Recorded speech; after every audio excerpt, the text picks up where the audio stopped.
شریف بروجرد و آوشترینا. ما در شهرستان بروجرد و آوشترینا مشکلات عدیده‌ای داریم. این مشکلات عدیده از ادوار گذشته به وجود اومده، مانند تعطیلی کارخانجات، بیکاری جوانان و معیشت مردم، اختلاف بین نمایندگان. برای رفع این مشکلات بایستی با همدیگه متحد بشیم، کسی رو به مجلس بفرستیم که تجربه کافی داشته باشد، توان مدیریتی داشته باشد و بتواند با تعامل، وحدت و عدالت مشکلات شهر رو رفع کنه. بنده به عنوان یک کاندیدا تعهد میدهم که بتوانم مشکلاتی که در شهر بروجرد ایجاد شده با تجربه‌ای که دارم، 10 سال مدیر نمونه موفق آموزش پرورش بودم، مدیر نمونه کشوری بودم، مدیر تجربه برتر کشوری بودم، مدیر نمونه استانی و مدیر نمونه شهرستان. بنابراین اگر بتوانیم افرادی که در کارنامه‌شون توانایی مدیریت رو داشته باشن، میتوانن مشکلات شهر رو حل فصل کنن. رشته بنده مدیریت هست و در سنوات گذشته هم ثابت کردم که توانایی اتحاد و انسجام بین نیروها رو دارم.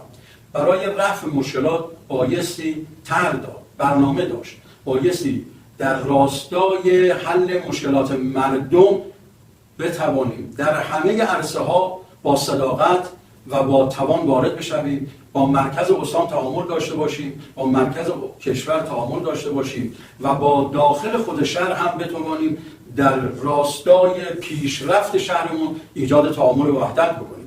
اختلاف مشکلات عدیده‌ای در شهر به وجود آورده، اما اگر امروز ما بتوانیم در شهرستان بروجرد با تمام وجود ما تلاش بکنیم بین دو نماینده وحدت ایجاد بکنیم و از این وحدت دفاع بکنیم، بنده تعهد میدم اگر انشاءالله رأی آوردم حتما به نماینده‌ای که در کنار بنده قرار میگیرد دستشو ببوسم و با توکل به خدا برای ساخت بروجرد، ساخت استانمون و ساختن کشورمون تلاش بیش از حد بکنیم. اما مردم عزیز بروجرد، امروز ما به وحدت، به اتحاد و انسجام بیشتر از همیشه احتیاج داریم.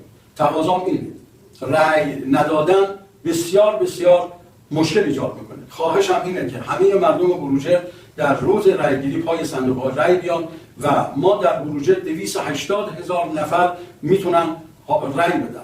اما تقاضای من اینه که انشالله مردم بروجرد با مشارکت اکثریت خودشون به پای صندوق‌های رأی بیان و کسی که توانایی لایق و شایسته است اون رو انتخاب بکنن تا ما بتوانیم یک نماینده قدرتمند و با اقتدار رو به مجلس بفرستیم تا بتواند در تصمیم‌گیری‌ها و تصمیم‌سازی‌ها و با عقلانیت در مورد شهر، کشور و استان تصمیم بگیرد. شعار بنده این است: جهانی بنگریم، ملی بیاندیشیم و محلی عمل کنیم. یعنی ما بتوانیم در عرصه بین‌المللی هر آنچه که به خواسته کشورمون هست تصمیم بگیریم، در عرصه ملی بتوانیم با مشورت در راستای اهداف ملی تصمیم بگیریم و در شهرستان و در مناطق روستایی هم بتوانیم به نفع مردم روستا و شهرستان تصمیم گیری کنیم، تلاش کنیم تا بتوانیم در راستای کمک به مردم موفق باشیم.